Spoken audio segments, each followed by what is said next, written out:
الحمد لله نحمده ونستعينه ونستغفره ونؤمن به ونتوكل عليه ونعوذ بالله من شرور أنفسنا ومن سيئات أعمالنا من يهده الله فلا مضل له ومن يضلله فلا هادي له ونشهد أن سيدنا ومولانا محمدا عبده ورسوله صلى الله تعالى عليه وعلى آله শুকরিয়াতান আদায় করছি আলহামদুলিল্লাহ।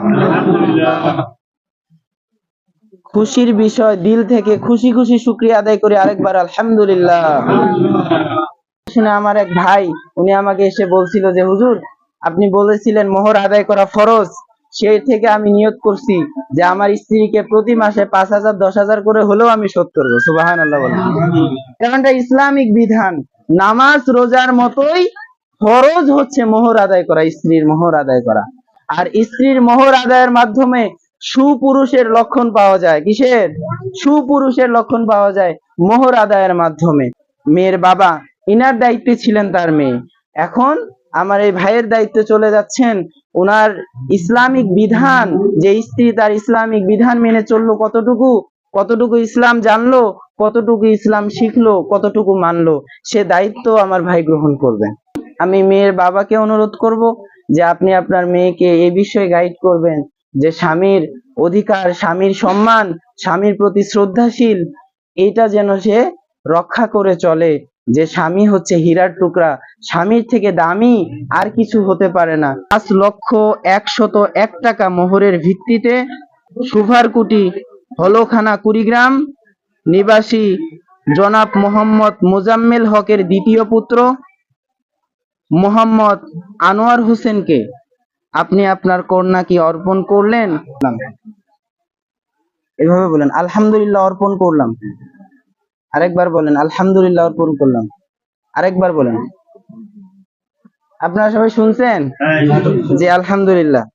আপনি মোহাম্মদ আনোয়ার হোসেন, আপনি আপনার বিয়েতে 5,101 টাকা মোহর দিয়ে নামাটাপু ভেলাকোপা নিবাসী জনাব মোহাম্মদ ইরশাদুল ইসলাম, তার কন্যা, প্রথম কন্যা মোসাম্মদ রেশমা খাতুনকে বিবাহে কি আপনি রাজি?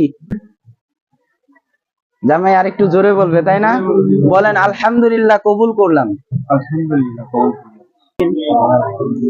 ربنا ظلمنا أنفسنا وإن لم تغفر لنا وترحمنا لنكونن من الخاسرين। আল্লাহ, এক বিবাহের মজলিসে আপনার হাবিবের সুন্নাহ বিবাহ কার্য সম্পন্ন করেছি। আল্লাহ রব্বুল আলামিন, আপনি আপনার দরবারে কবুল ও মঞ্জুর করে নেন। আল্লাহ তাআলা আমাদের সকলের গুনাহ খাতাগুলোকে মাফ করে দেন। আল্লাহ আমাদের প্রত্যেকের সামনের জিন্দেগি গুনাহ মুক্ত জিন্দেগি দান করে দেন। আল্লাহ তাআলা দুটি পরিবারের মধ্যে যে বন্ধন তৈরি হলো, আল্লাহ মৃত্যু পর্যন্ত সে বন্ধনে অটল থাকার তৌফিক দেয়া দেন। আল্লাহ একে অপরের প্রতি দায়িত্বশীলতা, শ্রদ্ধাবোধ তৈরি করে দেন রব্বুল আলামিন। আল্লাহ দম্পতির থেকে যে সন্তান দুনিয়ার জমিনে আসবে নেককার সন্তান হিসেবে কবুল করে নেন। আল্লাহ যারা নাকি চিরবিদায় নিয়ে চিরজনমের মতো অন্ধকার কবরে ঘুমায়, আল্লাহ প্রত্যেকের কবরকে জান্নাতের বাগান বানায় দাও। সুবহানা রাব্বিকা রাব্বিল ইজ্জাতি আম্মা ইয়াসিফুন ওয়া সালামুন আলাল মুরসালিন ওয়াজআল আখিরাতি কালিমাতিনা ইনদাল মাউতি লা ইলাহা ইল্লাল্লাহু মুহাম্মাদুর রাসূল।